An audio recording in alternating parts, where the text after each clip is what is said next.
तो दोस्तों बीते कुछ सालों से साउथ इंडस्ट्री अपनी चरम सीमा पर है, क्योंकि ऑलमोस्ट जितनी भी साउथ की फिल्मों का टीजर या ट्रेलर रिलीज होता है तुरंत से उसकी हाइप बन जाती है। और उन्हीं में से एक है पुष्पा दी रूल। अब आप मानो या ना मानो, लेकिन कड़वा सत्य तो यही है कि अगर पुष्पा दी रूल का भयंकर क्रेज नहीं होता ना, तो जिस हिसाब से इसके मिक्स्ड रिव्यूज आए हैं ना, ये फिल्म भी 250 से 300 करोड़ के चादर में लिपट कर रह जाती। खैर, जब भी कभी कोई मूवी की शूटिंग होती है तो बहुत से ऐसे किस्से निकल कर आते हैं जो बड़े ही रोचक होते हैं। तो चलिए आज मैं पुष्पा दी रूल के भी कुछ रोमांचक किस्से आपको सुनाता हूँ। देखिए, किसी भी ऐसी फिल्म जिससे लोगों की उम्मीदें ज्यादा होती हैं, उसे बनाने वाले के ऊपर भी बहुत ज्यादा प्रेशर होता है। और इसी प्रेशर की वजह से सुकुमार जी ने पुष्पा दी रूल के सीन्स को रीशूट किया था। जी हाँ, जब पुष्पा दी राइज रिलीज हुई थी उन दिनों मेकर्स ने पुष्पा दी रूल की 10 से 15% शूटिंग कर ली थी। लेकिन जब सुकुमार जी ने देखा कि फिल्म उम्मीद से ज्यादा अच्छा परफॉर्म कर रही है,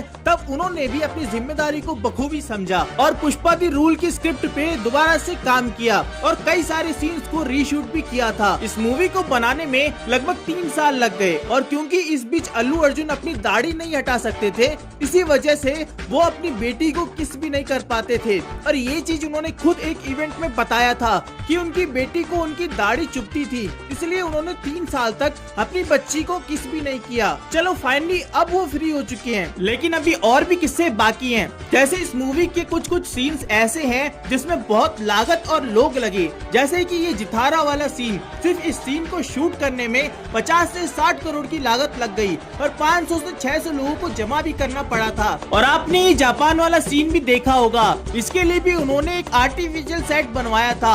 अब अगर कुछ अच्छी चीजें होती हैं तो कुछ बुरी चीजें भी होती हैं। जैसे कि जब पुष्पा दी रूल की शूटिंग चल रही थी, तब एक बस में लगभग 50 स्टंटमैन और क्रू मेंबर्स सफर कर रहे थे और विजयवाड़ा हैदराबाद एक्सप्रेसवे पर उस बस का एक्सीडेंट हो जाता है, जिसमें कुछ लोगों को गंभीर चोटें भी आई और इसके चलते शूटिंग में डिले भी हुआ था। सिर्फ इतना ही नहीं, जब ये मूवी बड़े पर्दे पर रिलीज हुई तब करनी सेना के मेंबर्स ने भी इस मूवी पर आवाज उठाया। उनका कहना ये था कि इस मूवी में से शेखावत नाम को हटाया जाए, क्योंकि ये एक विलन का नाम रखा है और इससे शेखावत कम्युनिटी की इज्जत पर दाग लग रहा है। जी हाँ, इसमें भनवर सिंह शेखावत की बात हो रही थी। इसके अलावा अब तक 2 लोगों की जान भी जा चुकी है जब से ये मूवी रिलीज हुई है, और ये सब बस इस मूवी के क्रेज की वजह से है। खैर, आज के लिए बस इतना ही, और अगर आपको ऐसे और रोमांचक किस्से चाहिए तो कमेंट में बताना जरूर। तब तक के लिए कर दो लाइक, भर दो कमेंट, और हम आपसे मिलते हैं अगली वीडियो में, क्योंकि ये है दी एंड।